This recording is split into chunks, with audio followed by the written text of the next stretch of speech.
আচ্ছা দাদা, বিবর্ণ বাগড়ির বাড়ি কোন দিকে? কি ব্যাপার স্যার, আমি তো বিভিন্ন তো বাগড়ি। আপনার বাড়ি ঘর আমাদেরকে দেখাবেন, চলুন।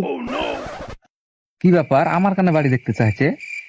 মনে হয় আমার বেটার বিহার লেগে এসেছে। এর আগে তো তিনটালে বাড়ি দেখে আর 10খান বিহা ভেঙে গেছে। চালাকি করে শম্ভু সরকারের দুতলা বাড়ি খান দেখিয়ে দিই, তাহলে বেটার বিহাটা হইতে পারে। এদিন স্যার দুতলা বাড়িটাই আমার। আচ্ছা, তাছাড়া আর কিছু আছে? আছে। উল্লেখ করে বলুন আর কি কি আছে।